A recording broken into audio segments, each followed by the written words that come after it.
একেবারে বিধানসভা ভোটের মুখে দীর্ঘ ১৩ বছর পর এবার জেল থেকে ছাড়া পাচ্ছেন সারদা কর্তা সুদীপ্ত সেন। সুদীপ্ত সেনের জামিনের আবেদনে সাড়া দিল কলকাতা হাইকোর্ট। জামিনের নির্দেশ বিচারপতি রাজশ্রী ভারদ্বাজের ডিভিশন বেঞ্চের। রাজ্য পুলিশের হাতে থাকা দুটি মামলাতে হাইকোর্টে জামিন পেলেন তিনি। সরাসরি বিষয়ে আরো জানবো, আমাদের প্রতিনিধি সৌভিক মজুমদার রয়েছেন। সৌভিক, রাজ্য পুলিশের হাতে থাকা দুটি মামলাতে জামিন পেলেন সুদীপ্ত সেন, অর্থাৎ জেল মুক্তির পথে আর কোনো আইনি বাধা রইল না। সৌভিক, দেখো, এই মুহূর্তে সারদা কর্তা সুদীপ্ত সেনের জেল থেকে বের হওয়া সেটা শুধু কলকাতা হাইকোর্টের যে শর্ত, সেই শর্ত এবং সময়ের অপেক্ষা, এর বাইরে কোনো রকম অপেক্ষা কিন্তু বা আইনি বাধা সারদা কর্তা সুদীপ্ত সেনের কাছে নেই। তার কারণ তুমি জানো যে এই ঘটনার পর থেকে বা এই কেলেঙ্কারির পর থেকে গোটা দেশ জুড়ে সুদীপ্ত সেন এবং তার কোম্পানির নামে মোট ৩৮৯টা মামলা হয়, যার মধ্যে ৭৭টি মামলা সিবিআই এর পক্ষ থেকেও দায়ের করা হয়েছিল। এর মধ্যে এই দুটি মামলা বাদ দিয়ে বাকি সমস্ত মামলার ক্ষেত্রে তার জামিনের আবেদন কিন্তু আগেই মঞ্জুর করা হয়েছিল এবং এই দুটি মামলা ছিল বারাসত থানায় দায়ের হওয়া মামলা। সেই দুটি মামলার ক্ষেত্রে আজকে কলকাতা হাইকোর্টের তরফ থেকে তার জামিনের আবেদন মঞ্জুর করা হয়েছে। ফলে আপাততভাবে তার বিরুদ্ধে যে ৩৮৯টা মামলা ছিল তার প্রত্যেকটিতেই কিন্তু তার জামিনের আবেদন মঞ্জুর করা হয়েছে বিভিন্ন আদালতের পক্ষ থেকে। ফলে তার জেল থেকে বেরোতে এই মুহূর্তে কার্যত আর কোনো অসুবিধা নেই। এখন তুমি জানো যে এই যে দুটি মামলা বারাসত থানার হাতে ছিল, সেই মামলার ক্ষেত্রে মামলাকারী অর্থাৎ সুদীপ্ত সেনের আইনজীবীদের অভিযোগ ছিল যে এই মামলায় প্রায় ১ দশক আগে একটি চার্জশিট ফাইল করা হয়, কিন্তু সেই চার্জশিট ফাইল করার পরে দেখা যায় যে সেক্ষেত্রে মামলাকারীর অর্থাৎ যিনি অভিযুক্ত রয়েছেন সেই অভিযুক্তর যে প্রাপ্য ডকুমেন্টগুলো রয়েছে সেগুলো ১ দশক পেরিয়ে গেলে তারা এখনও হাতে পাননি। এটা প্রথম মামলার ক্ষেত্রে। এবং দ্বিতীয় মামলার ক্ষেত্রে যেটা অভিযোগ হচ্ছে, অর্থাৎ অভিযুক্ত সুদীপ্ত সেনের তরফ থেকে যে অভিযোগ করা হয়েছে সেই অভিযোগে তারা স্পষ্টত বলছেন যে দ্বিতীয় মামলার ক্ষেত্রে মূল যে কেস রেকর্ড, সেই কেস রেকর্ড মিসিং বা সেই কেস রেকর্ড হারিয়ে গিয়েছে। ফলে এই দুটি মামলার ক্ষেত্রে যা প্রয়োজনীয় ডকুমেন্ট যেটা অভিযুক্তদের পাওয়ার কথা আইন অনুযায়ী, সেই ডকুমেন্ট তারা এখনো পর্যন্ত হাতে পাননি। এটা একটা দিক। এর পাশাপাশি তাদের বক্তব্য হলো এই দীর্ঘ সময় অর্থাৎ ২০১৩ সালে তার গ্রেপ্তার হওয়ার পর থেকে এই দীর্ঘ সময় কেটে যাওয়ার পরও সিবিআই কিন্তু এখনো পর্যন্ত এই মামলার ট্রায়াল বা যে বিচার প্রক্রিয়া রয়েছে সেই বিচার প্রক্রিয়া তারা এখনো পর্যন্ত শুরু করতে পারেননি। ফলে কলকাতা হাইকোর্ট গত দিন যখন শুনানি হয় সেই সময় মাননীয় বিচারপতিরা স্পষ্টত বলেছিলেন যে এই ঘটনার পর থেকে তারা কিন্তু একাধিক সময় একাধিক কমিটি গঠন করেছেন এবং সেই কমিটিগুলোর মূল উদ্দেশ্য ছিল যে আমানতকারীদের টাকা ফেরত দেওয়া। ফলে এতদিন পর্যন্ত এই ট্রায়াল যখন শুরু করা সম্ভব হয়নি, সেক্ষেত্রে সুদীপ্ত সেন তিনি জেল থেকে মুক্ত হলে সেক্ষেত্রে এই টাকা ফেরত দেওয়ার যে গোটা বিষয়টায়, সেই বিষয়টায় তিনি হয়তো কোনো সাহায্য করতে পারেন, এই মর্মেই কলকাতা হাইকোর্ট তার মত ব্যক্ত করেছে। ফলে সব মিলিয়ে যখন এই গোটা ঘটনাটা ঘটছে সেই সময় কলকাতা হাইকোর্টের আপাততভাবে এই সময় এসে মনে হয়েছে যে এই যে একটা দীর্ঘ সময়, অর্থাৎ এই ঘটনা ঘটে যাওয়ার দীর্ঘ সময়ের পরেও একাধিক খামতি কিন্তু যারা ইনভেস্টিগেশন অথরিটি ছিল সেই অথরিটিদের পক্ষ থেকে দেখা গিয়েছে, সেটা কিন্তু সিবিআই হতে পারে, সেটা স্টেট পুলিশ হতে পারে। ফলে এই মুহূর্তে এসে এতদিন পরে সারদা কর্তা সুদীপ্ত সেনকে হেফাজতে রাখার বা জেলবন্দি থাকবার কোনো রকম প্রয়োজনীয়তা কিন্তু কলকাতা হাইকোর্ট মনে করছেন না। ফলে কলকাতা হাইকোর্ট একাধিক শর্ত দিয়ে তার জামিনের আবেদন মঞ্জুর করেছে। এখন আইনজীবীরা বলছেন যে কলকাতা হাইকোর্টের তরফ থেকে যে শর্ত বা যে বন্ডগুলো দেওয়া হয়েছে সেই বন্ডগুলো পূরণ করতে পারলেই তারপরেই কিন্তু তার জেল মুক্তি ঘটবে এবং আগামীকাল তার জেল থেকে বেরোবার সম্ভাবনা তৈরি হয়েছে, এমনটাই কিন্তু আইনজীবীদের মত। ফলে তুমি বুঝতে পারছো যে মূলত এই দুটি যে মামলা ছিল বারাসত থানায়, সেই দুটি মামলায় কিন্তু তার জেল থেকে বেরোবার পথে মূল অন্তরায় ছিল এবং আজকে সেই আবেদন মঞ্জুর হওয়ার ফলে তার কিন্তু জেল থেকে বেরোতে এই মুহূর্তে স্বাভাবিকভাবেই আইনত তার আর কোনো অসুবিধা নেই।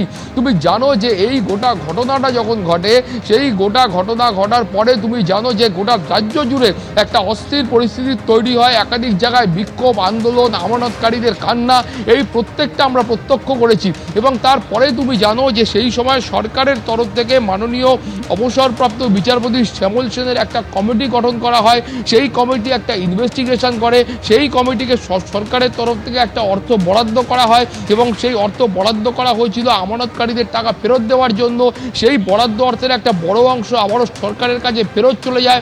এবং তারপরেই তুমি জানো কিছুদিন আগেই বিচারপতি শ্যামল সেন কমিটির এই যে রিপোর্ট ছিল, সেই রিপোর্ট কলকাতা হাইকোর্টের তরফ থেকে প্রকাশ্যে আনার নির্দেশ দেওয়া হয়েছে। ফলে সব মিলিয়ে দীর্ঘদিন ধরে কলকাতা হাইকোর্টে এই মামলা কিন্তু বিচারাধীন ছিল, এই মামলা পেন্ডিং ছিল। এবং একই সঙ্গে সারদার যারা আমানতকারী ছিলেন বা অন্যান্য যারা এই ভুয়ো অর্থলগ্নি সংস্থার যারা আমানতকারী ছিলেন, সেই আমানতকারীদের অর্থ ফেরত দেওয়ার জন্য কলকাতা হাইকোর্টের তরফ থেকেও একাধিক কমিটি গঠন করা হয়েছে।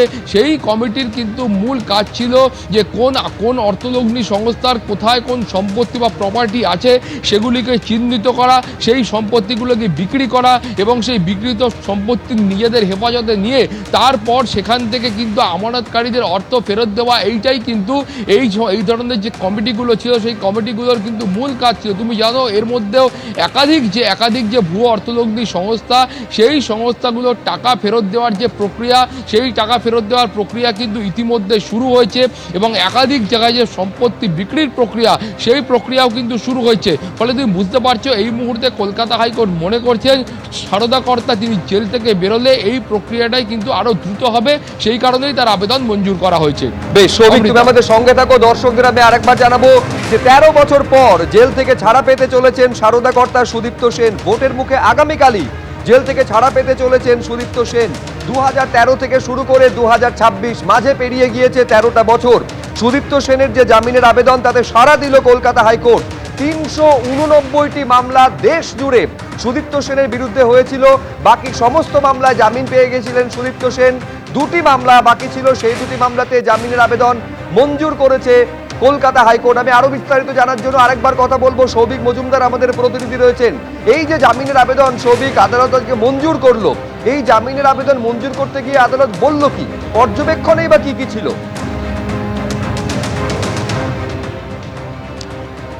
দেখো আপাততভাবে যে পর্যবেক্ষণ সামনে এসছে সেখান থেকে একটা জিনিস স্পষ্ট যে এই মামলার ক্ষেত্রে অর্থাৎ যেখানে আজকে জামিনের আবেদন মঞ্জুর করা হয়েছে এবং শেষ যে 2টি মামলার কারণে তার জেল মুক্তি ঘটার সম্ভাবনা তৈরি হয়েছে, সেই 2টি মামলা মূলত বারাসাত থানায় দায়ের করা হয়েছিল।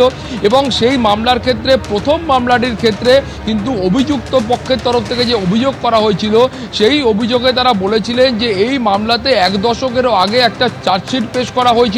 কিন্তু সেই চার্জশিট পেশ করার পরে একজন অভিযুক্তের আইন অনুযায়ী যে ডকুমেন্টগুলো পুলিশের কাছ থেকে বা ইনভেস্টিগেটিং অথরিটির কাছ থেকে পাওয়ার কথা থাকে, সেই ডকুমেন্টগুলো তারা 1 দশকের ওপরের সময় কেটে যাওয়ার পরেও তারা এখনো পর্যন্ত হাতে পাননি। এটা ছিল প্রথম অভিযোগ। এবং দ্বিতীয় যে অভিযোগ ছিল, সেই অভিযোগে তারা বলছেন যে এই একই থানার সেকেন্ড যে মামলা বা দ্বিতীয় যে মামলা ছিল, সেই মামলার ক্ষেত্রে তারা বলেছিলেন যে এই মামলার যে মূল ডকুমেন্টগুলো রয়েছে সেই ডকুমেন্টগুলো অভিযুক্ত পক্ষদের দেওয়া হোক। কিন্তু সেখানেও অভিযোগ ছিল যে সেখানেও অভিযোগ ছিল যে সেই মামলার মূল যে অরিজিনাল ডকুমেন্টগুলো ছিল সেই ডকুমেন্টগুলো কিন্তু মিসিং বা সেই ডকুমেন্টগুলো কিন্তু হারিয়ে গিয়েছে। ফলে এই কোনো মামলার ক্ষেত্রেই যে বিচার প্রক্রিয়া বা ট্রায়াল, সেই ট্রায়ালটা শুরু করা সম্ভব হয়নি। এছাড়াও তুমি জানো যে গোটা দেশ জুড়ে এই গোটা ঘটনা ঘটার পরে সিবিআই এর তরফ থেকে যে একাধিক মামলা করা হয়েছিল, সেই মামলাগুলোর ক্ষেত্রেও সিবিআই এর তরফ থেকে এখনো পর্যন্ত ট্রায়াল শুরু করা সম্ভব হয়নি।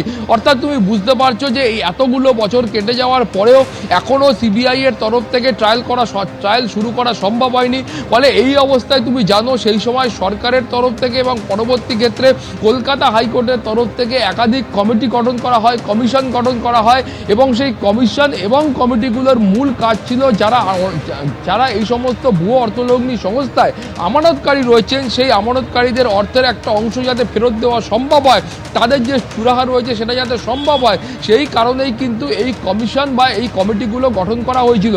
এখন তুমি জানো যে এর পাশাপাশি যেটা বলা কলকাতা হাইকোর্টের আজকে মতামত যে সুদীপ্ত সেনকে আটকে রেখে আপাতত এই মুহূর্তে কোনো রকম লাভ আছে বলে তারা মনে করছেন না। তার কারণ এতগুলো বছর মাঝখানে পেরিয়ে গেছে, ট্রায়াল পর্যন্ত এখনো শুরু হয়নি। ফলে এখন মূল যে উদ্দেশ্য আমানতকারীদের টাকা ফেরত দেওয়া, সুদীপ্ত সেন তিনি জেল থেকে বেরোলে এই টাকা ফেরত দেওয়ার প্রক্রিয়াটা সাহায্য হতে পারে, সুদীপ্ত সেন জেল থেকে বেরোলে এই টাকা ফেরত দেওয়ার প্রক্রিয়াটা ত্বরান্বিত হতে পারে, এমনটাই কিন্তু কলকাতা হাইকোর্ট মনে করছেন। এবং কলকাতা হাইকোর্ট এটাও মনে করছেন যে আরও যেখানে যেখানে সারদার সম্পত্তি আছে এবং যে সম্পত্তিগুলোকে বাজেয়াপ্ত করে যে সম্পত্তিগুলোকে হেফাজতে নিয়ে বিক্রি করতে পারলে আমানতকারীদের আরও কিছু অর্থ ফেরত দেওয়া সম্ভব, সেই প্রক্রিয়াটা হয়তো সুদীপ্ত সেন জেল থেকে বেরোলে ত্বরান্বিত হতে পারে, এমনটা কিন্তু কলকাতা হাইকোর্ট মনে করছেন এবং সেই কারণেই তার এই আবেদন মঞ্জুর করা হয়েছে। ফলে তুমি বুঝতে পারছো গোটা প্রক্রিয়াটাই কিন্তু দুটো দিক রয়েছে।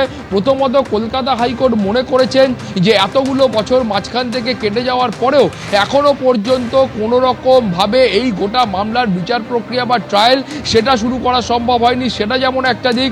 দুই, কলকাতা হাইকোর্ট এটা মনে করেছেন যে এখন কলকাতা হাইকোর্টের বা সরকারের যে মূল উদ্দেশ্য ছিল প্রাথমিক পর্যায়ে যে আমানতকারীদের অর্থ ফেরত দেওয়া, সেই আমানতকারীদের অর্থ ফেরত দিতে গেলে সুদীপ্ত সেন জেল থেকে বেরোলে সেই কাজ আরও কিছুটা গতি পেতে পারে, সেই কাজ আরও কিছুটা ত্বরান্বিত হতে পারে, এমনটাই কিন্তু তারা মনে করছেন। এবং সেই কারণেই এই মূলত দুটি কারণে কলকাতা হাইকোর্ট তার জামিনের আবেদন মঞ্জুর করেছে। 389টা যে মামলা হয়েছিল তার বিরুদ্ধে গোটা দেশ জুড়ে সিবিআই এর মামলা সমেত সেই সমস্ত মামলাতেই কিন্তু সুদীপ্ত সেন তিনি কিন্তু জামিন পেলেন বা বেল পেলেন। এখন যে শর্তগুলো রয়েছে সেই শর্তগুলো পূরণ করতে পারলেই আগামীকাল তার জেল থেকে বেরোবার সম্ভাবনা আছে, এমনটাই কিন্তু আইনজীবীরা মনে করছেন। ফলে সব মিলিয়ে এই গোটা ঘটনার ক্ষেত্রে তুমি বুঝতে পারছো যে কলকাতা হাইকোর্টের তরফ থেকে আজকে যে রায় দেওয়া হয়েছে সেই রায় কিন্তু অত্যন্ত গুরুত্বপূর্ণ। সুব্রজিৎ। সৌভিক, ধন্যবাদ।